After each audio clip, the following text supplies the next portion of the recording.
Hello, my sewing friends. Let's talk about McCall's 4510 from 2004. I'm Jen, and this is my sewing room where I made this. This is McCall's 4510. It's from 2004, and it is a great dress. It has such visual appeal.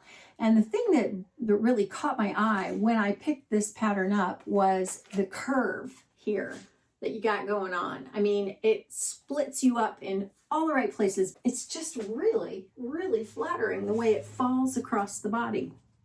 So you can color block it. You can do short sleeves, sleeveless, or flared 3/4 length sleeve. You also have some options for the length.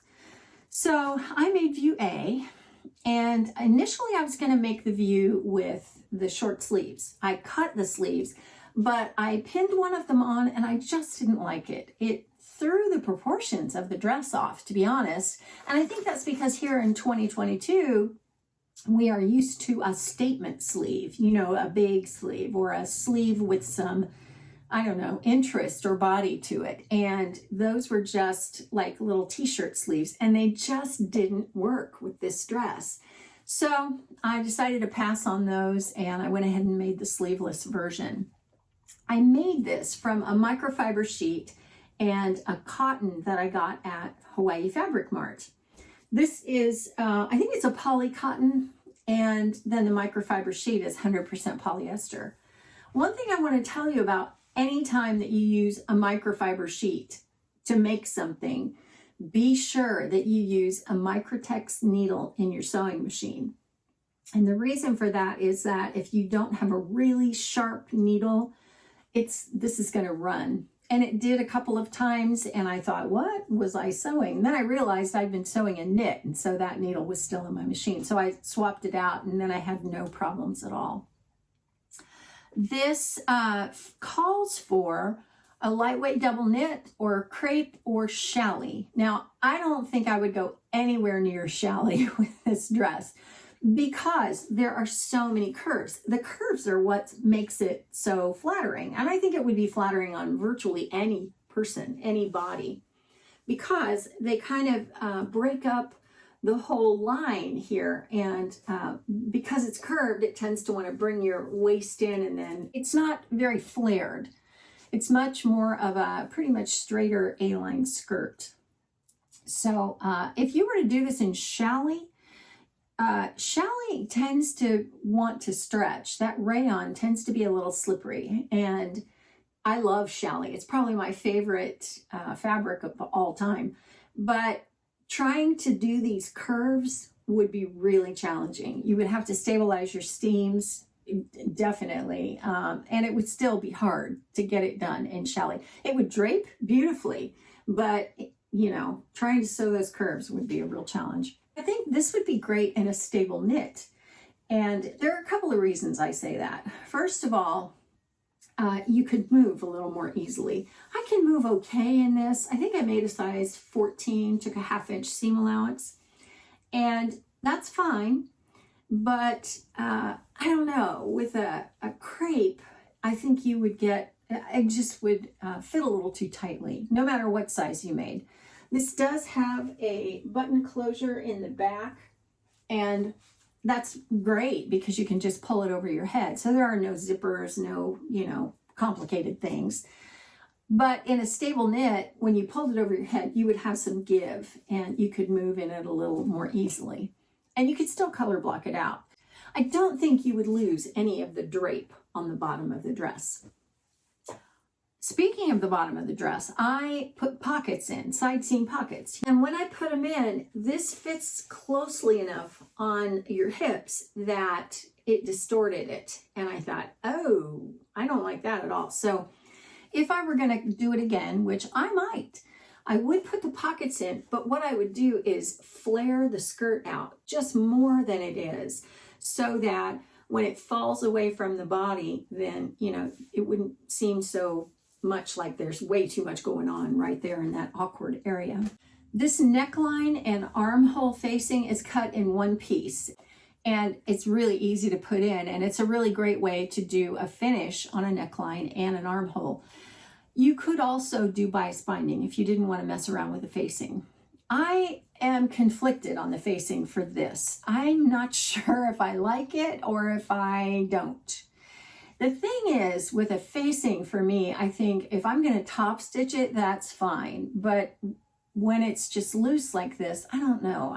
I don't know. I'm not completely convinced that I like it better than binding. One thing I do think is that this neckline comes up pretty high, and you can tell it's not wanting to lay flat. Another problem with the facing, I think. But then this is gaping a little bit through the armhole for me. So that's just an adjustment that I need to make on the pattern for my body. But you need to be aware, you have one dart here, but you don't have it over here because this functions like a princess seam. So the fit could get a little tricky. So if you know how to make the changes that you always make to get your bodices to fit, then if you did that same thing here, I think you'd be fine. The curves. Curves like this can get challenging, and they can be hard to get right, but there's a really easy way to do curves that will give you a wonderful finish every time. So here is where we start. We want to fit that left piece into the right piece. The left piece on a princess seam is going to be your side front, and the right piece on a princess seam is going to be your front.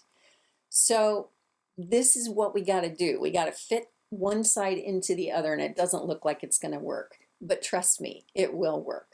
Here is how I do it.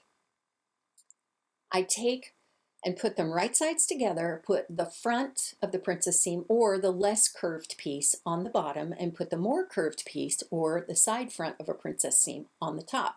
And I lift up that side front or more curved piece, and I let it down as I go, very slowly. Just take it really gently, really slowly, and little by little, let that top piece down and let it curve to the bottom piece. Now, you don't want to tug on the bottom piece really, because that'll stretch it out of shape.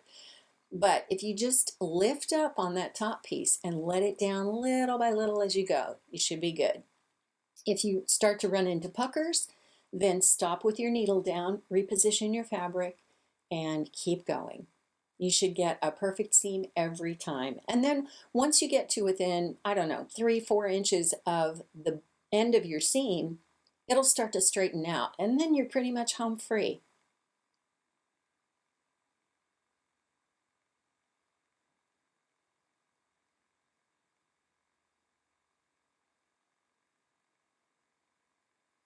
Here is what you should be left with. No puckers, perfectly, wonderfully eased curve. And it really does come out perfect every time. This is on the wrong side, and you can see it's kind of ripply, but that's just where the seam has been, the curve has been eased in. I always press my curved piece up. So in this case, the purple part would be pressed up into the teal. The side front would be pressed up into the front, or the more curved piece would be pressed up into the less curved piece. I promise you, it will work. You can clip the curves or not, you can serge the seam or not, but you'll get a perfect result every time. So these curves were no problem. There are a lot of them. You've got the one here, you've got one down here, and then you've got a couple through the back. So it's not a big problem if you know what you're doing, you know how to do it. I think it's worth it for the way that this curve, you know, just makes this whole dress. So I think it's worth it. So would I sew this again? Yeah, I think I'd like to. If I don't make it in something stable like a crepe or a polyester or a cotton, I think you could use any one of those, but you really, really have to be aware that you're going to be sewing on a curve. And if you sew with a fabric that has any amount of bias stretch to it, like challis, then you're going to have to really pay attention when you go to sew that. Make sure that you've stabilized it before you try to go, you know, making the curve, and then you get all frustrated and you go, oh my gosh, this is never going to work. Or a stable knit. If I were going to do it again, I would do it in a stable knit. I just think I would like to try that. And this is so flattering. Again, I probably start up here flaring this skirt out so that it's not grabbing my hips and so that I could put pockets in. That is just about it. It was an easy dress to sew. I like it a lot. I don't know if there's anything in the pattern catalogs or in the indie pattern world that gives you this right now, but it's a fairly common pattern. You could probably find this on Etsy or eBay, either one. So if you like it, you can also take a regular shift dress and just cut it. MimiG did a video on color blocking, so I will put that up here so you can have a look at that and just see what she did, and that way if you wanted to do something like this, you could. Okay, that's it. Let me know what you think. I will talk to you in comments. Thanks for watching. I will see you next time, and don't forget who loves you the most.